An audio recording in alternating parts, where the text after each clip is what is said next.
Had a good time. Don't forget to thumbs up. There's nothing quite like pulling into your driveway after a day spent convincing tech investors that living green is the next luxury status symbol. For months, I've been immersed in a head-spinning whirlwind of sustainability metrics, AI efficiency algorithms, and the perils of urban sprawl. Greenline living was my vision, a smart, eco-friendly utopia where every home managed itself, adjusted energy levels, and quietly hummed Save the Planet to lull its owners to sleep. It was the future. My future.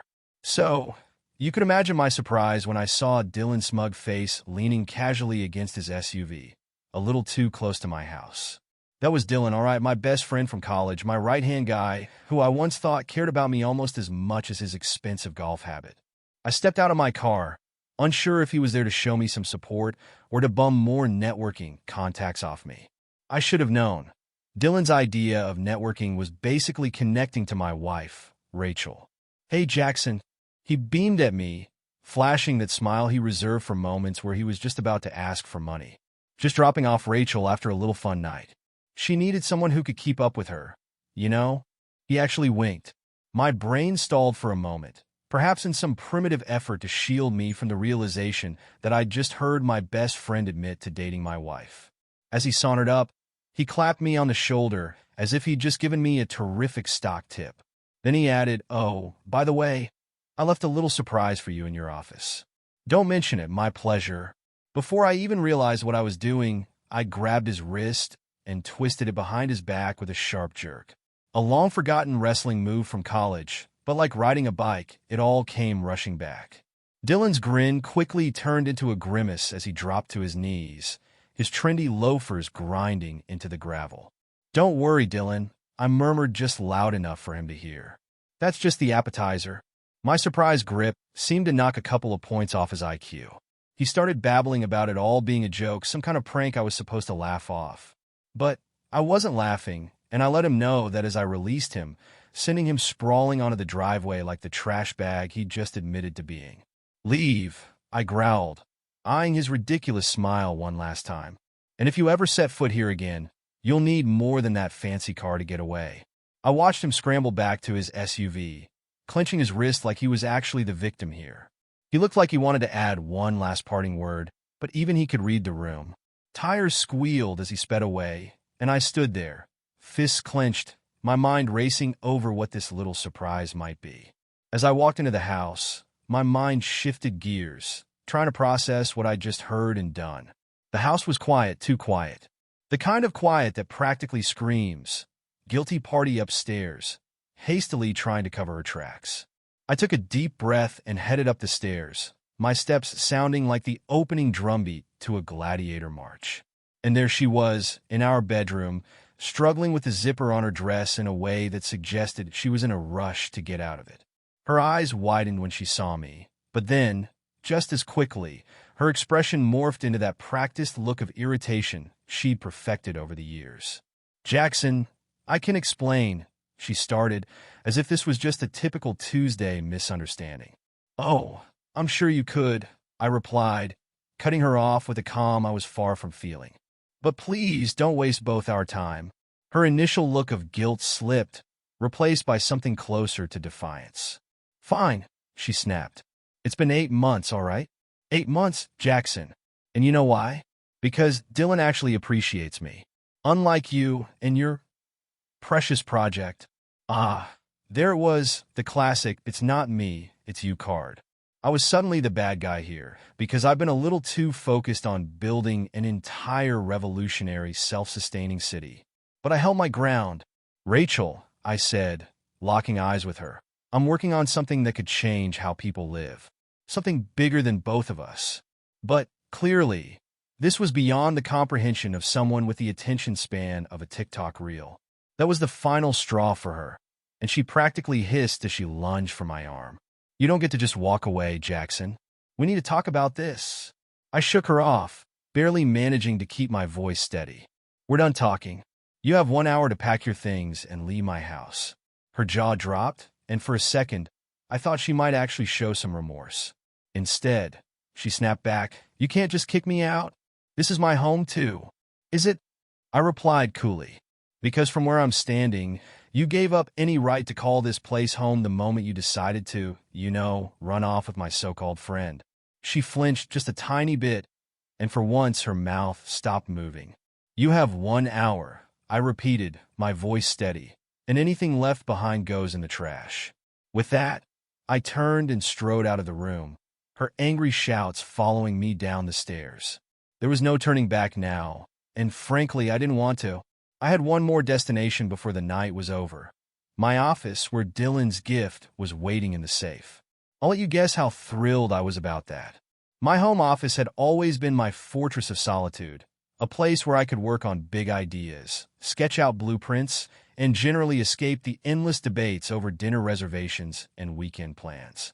Now, though, it felt violated. Dylan's little gift waiting in my safe felt like a ticking bomb I'd just as soon drop out the window. But curiosity, or maybe morbid fascination, had me going straight for it. I moved the abstract painting that concealed the safe, spun the dial with a steady hand, and clicked it open. Inside, there was an envelope, a thick, grim-looking thing that practically dripped with bad intentions. I opened it and slid the contents out onto my desk. The first thing I saw, photos of Rachel and Dylan in places I'd rather not think about. I'm talking about cliches straight out of a bad reality TV show, cozy restaurants, beach sunsets, and worst of all, my own backyard. My backyard. That might have hurt the most. He was literally taking her home while I was out trying to secure our future. Classic. Then came the financial statements. The two of them had opened a joint account together, in which they had, unsurprisingly, managed to sink a decent amount of my money. A delightful little discovery, I'll admit. And then I saw the final piece, a copy of the blueprints for my Green Line living project, neatly printed and ready for the taking. It seemed Rachel and Dylan had plans to cash in on my work, probably to fund a glamorous new life in Miami or some equally tacky paradise. I let out a slow breath, feeling a strange mix of anger and bitter amusement. Really, of all things, they'd planned to steal my project? The thing I'd poured years into, the thing Rachel always claimed she didn't understand. That's what they wanted to take from me. I was half tempted to give them a box of crayons and a blank piece of paper and tell them to try making their own revolutionary design. Before I could delve deeper into the pit of my frustration, my phone buzzed on the desk. It was Nate, my business partner, and one of the few people left on this planet I could trust. His voice sounded strained. "Jackson, we got a problem. Someone's trying to sell our Green Line living plans to a competitor." I took a long, deep breath, holding on to the sense of control I'd pieced together. "Let me guess, they're selling to Western Urban Innovations?" Nate's pause said everything. "How did you—" "Just don't do anything yet," I interrupted, my voice as steady as I could manage. "I'll be at the office in 30 minutes. Hanging up, I looked at the mess on my desk, the photos, the statements, the plans, and felt my pulse calm. If they thought they could not only betray me, but cash in on my hard work, they were about to learn just how badly they'd miscalculated. I gathered up the evidence, my hands steady now, a clear plan forming in my mind. This wasn't just about marriage anymore. It was about protecting my work, my legacy, and I had every intention of teaching them a very public lesson. 30 minutes later, I walked into my office at Green Line Innovations, feeling a strange combination of clarity and rage that I hadn't known I was capable of. Nate was already there, pacing back and forth, wearing a groove into the floor with his sneakers. His nervous energy filled the room, but the second he saw me, he stopped. "Jackson, what in the world is going on?" he asked, his eyes wide with a mix of concern and curiosity. "Who's behind this?" I set the envelope down on the table between us, spreading out the contents like some macabre exhibit piece. "Dylan," I replied, my voice even. "And Rachel." The two people I would have sworn were closest to me. Nate's jaw dropped. "Are you serious? Rachel, your wife, and your best friend?" "Ex-wife and former best friend," I corrected, though the words felt strange even to me. I wasn't used to speaking about Rachel and Dylan as anything other than my people. But here we were. He scanned the photos, the financial statements, and, finally, the stolen blueprints. His face paled as he absorbed the details, and finally, he looked back up at me, anger flickering in his eyes. "What's the plan?" I couldn't help but feel a surge of appreciation for Nate's directness. No questions about how I was holding up or was I sure about this. Just a simple, practical question. I smiled a little, feeling the edges of a plan solidify. "They think they're clever," I said. "We're going to let them keep thinking that." Nate nodded, the beginnings of understanding flickering across his face. "So, a trap?" "Exactly," I confirmed, pulling up a mock-up of our plans on the computer. "Here's what we're going to do. We'll create a decoy project file, something close enough to the real thing to look valuable, but with just enough flaws to guarantee that anyone who uses it will crash and burn. We'll leak it to Dylan and Rachel through my home network, let them believe they've scored the crown jewels, and wait for them to try selling it. Meanwhile, I want every server locked down and secure." Nate's face shifted from grim understanding to satisfaction. "And when they try to make a deal with our competitors, we'll be there to catch them in the act," I finished. Let's just say that corporate espionage is a lot more difficult to explain away when you're caught red-handed. As Nate worked on implementing the security lockdown, I called Jamie, our lawyer, to get the legal side of things rolling. She didn't need much convincing to jump on board once she heard the details. Jamie's voice turned from polite professionalism to something just shy of delighted when I laid it out. "By the time we're done," she said, her tone dripping with a satisfying sort of malice, "they won't be able to swipe a stick of gum without my legal team knowing about it." I smiled, feeling the pieces fall into place. With Nate handling the security, Jamie drafting an ironclad legal case, and me steering this circus to its grand finale, we had the beginnings of a perfect plan. We worked well into the night, turning our shared office into a war room. By the time the sun started creeping up over the city skyline, we had every line of code, every blueprint, and every single detail of our project protected, and a decoy file that was, if I may say so myself, a masterpiece of misinformation. I took a step back and surveyed our work, feeling a strange sense of calm settle over me. They had tried to play me, and now they'd get exactly what they deserved. Over the next few days, I kept a close eye on our security systems, almost hoping that Dylan and Rachel would take the bait sooner rather than later. I had carefully laid out a breadcrumb trail on my home network, leading them to the decoy file disguised as the latest revisions of our Greenline living plans. The information was flashy enough to tempt anyone hungry for a quick payday, but useless enough to backfire spectacularly if they try to sell it or put it into action. And then one night it happened. I was sitting in my office, reviewing some investor presentations, when the silent alarm went off. My screen flashed red, and I could see it, a remote access attempt from a location that didn't match any authorized IPs. Dylan had taken the bait. I leaned back in my chair, watching as he accessed file after file, clearly oblivious to the fact that every digital fingerprint was being recorded. I sent a quick message to Nate, who responded immediately, his reply oozing satisfaction. "He's in. Wanting to pull the plug? Let him keep going," I typed back. "The deeper he digs, the more rope he gives himself to hang with." I could almost picture Dylan on the other end, hunched over his laptop in whatever shady coffee shop he'd probably chosen for this operation, thinking he was in full James Bond mode. It was almost funny, until I remembered how close he'd come to derailing everything I'd built. We let him spend nearly an hour in our system, downloading files, taking screenshots, making notes. By the time he was done, I was sure he believed he'd struck gold. The next morning, I checked the system logs and saw that the files had been copied to a thumb drive. He was clearly planning to deliver his treasure to someone else, probably that competitor in Los Angeles. Perfect. By the time he walked into that meeting, he'd be carrying his own indictment in his pocket.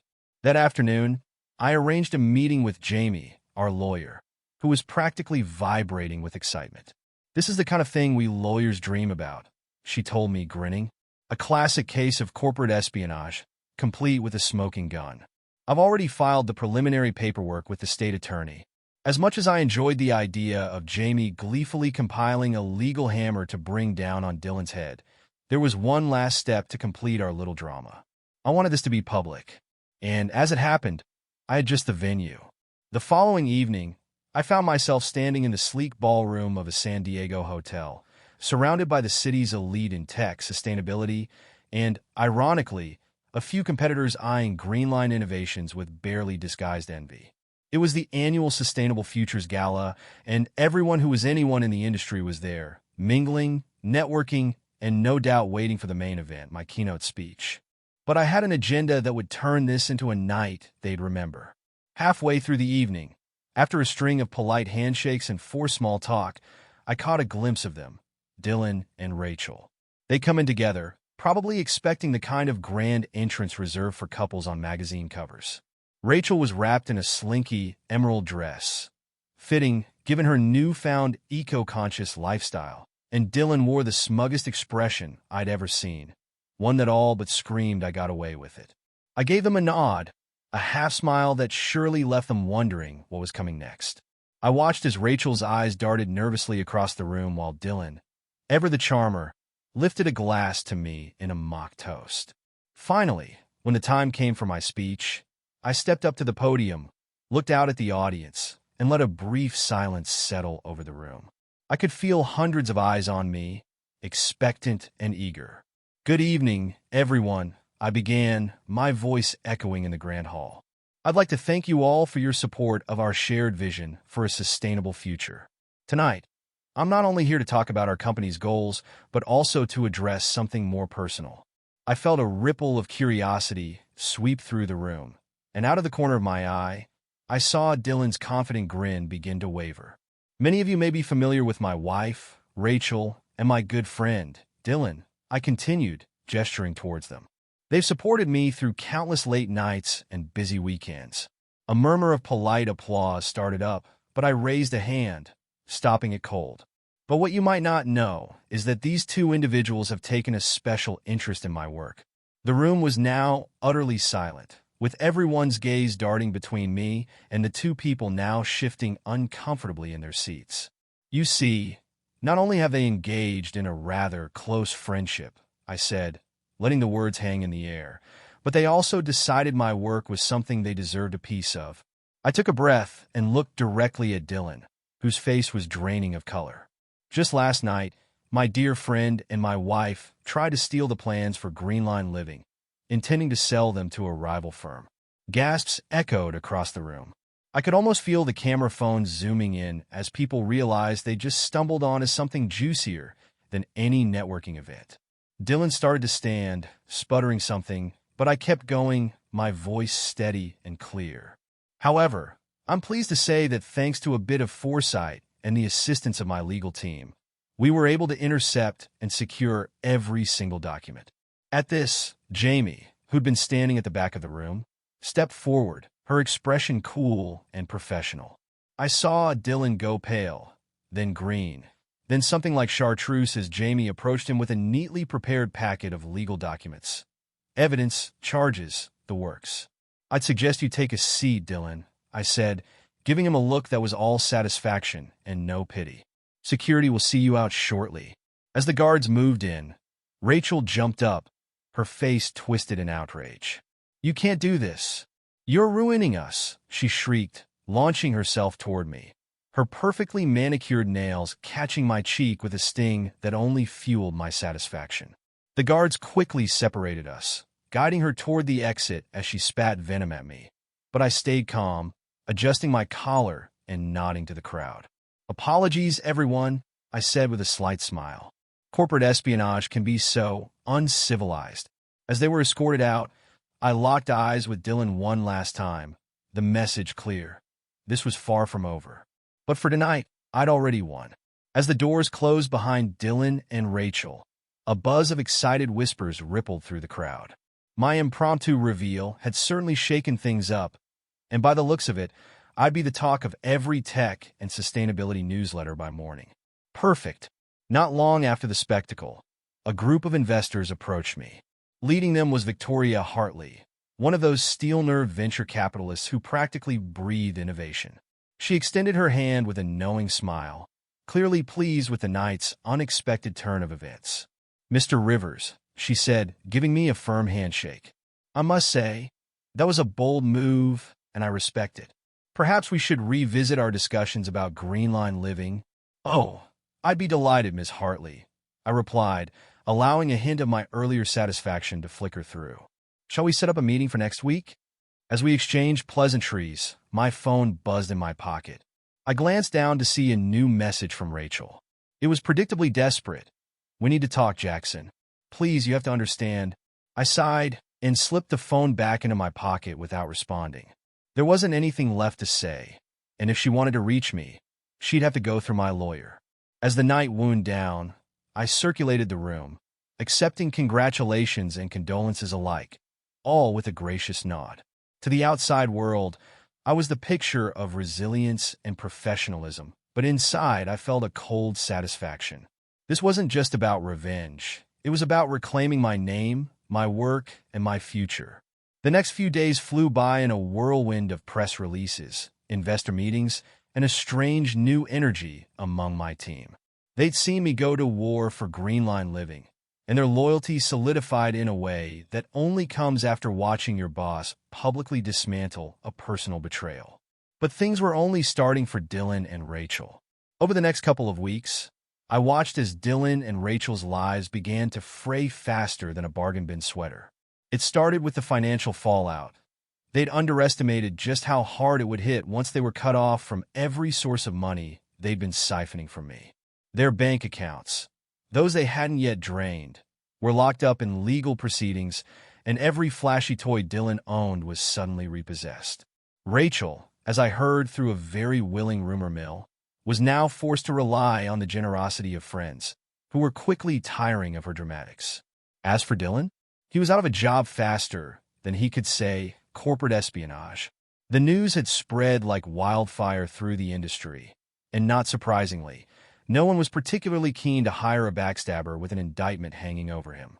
Meanwhile, I focused on rebuilding. Greenline Living was now more successful than ever, and each new investor meeting brought renewed energy and resources. Every handshake, every deal signed was a subtle reminder of what Dylan and Rachel had tried and failed to take from me. Then came the real surprise.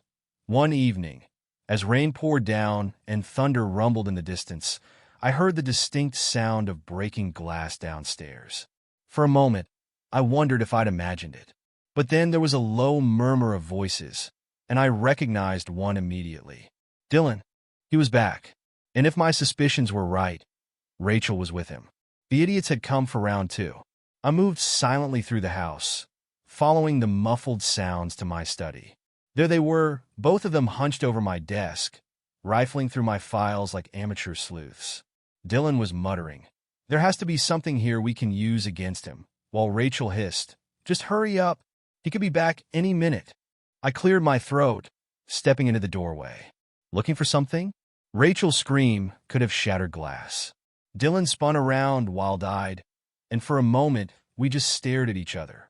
Then, like some clumsy imitation of a B-list action star, he lunged at me. What followed was, well, let's call it a cathartic experience. Years of suppressed irritation and disappointment found a delightful outlet as I sidestepped his punch and used his momentum to slam him into the wall. His wild swinging reminded me of a raccoon trapped in a trash bin, angry, clueless, and utterly ineffective. I twisted his arm behind his back, pinning him down as he howled in pain. "You really don't learn, do you?"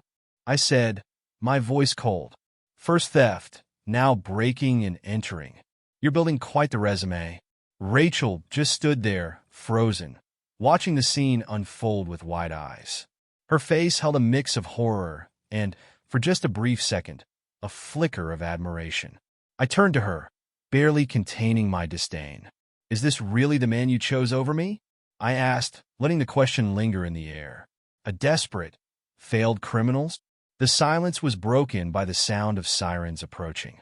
I called the police the moment I'd heard them break in, and I was pleased to see that San Diego's finest were right on time.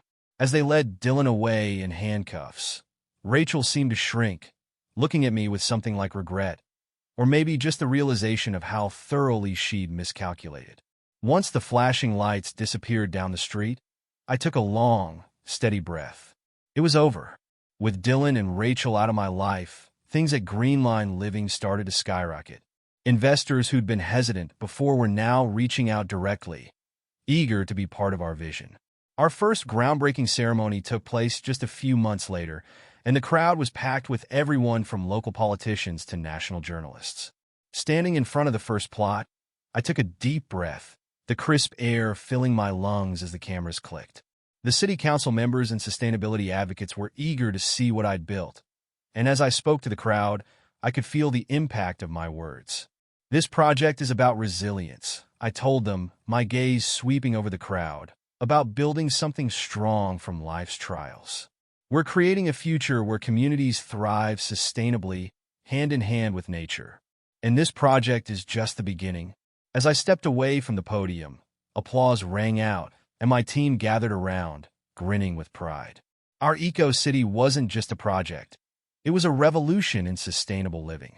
And with every blueprint, every investor meeting, and every brick laid, I was building more than just homes. I was building a legacy that no betrayal could tarnish. Later that evening, as I left the office, I saw a familiar face lingering outside. It was Rachel, looking worn and defeated. She approached hesitantly, eyes downcast. "Jackson, I lost everything. I made a mistake, and I know it." She seemed so different from the person I'd once known, smaller somehow. But I'd moved beyond her, beyond them both. "You made your choices, Rachel," I said, my voice calm. "Now you have to live with them."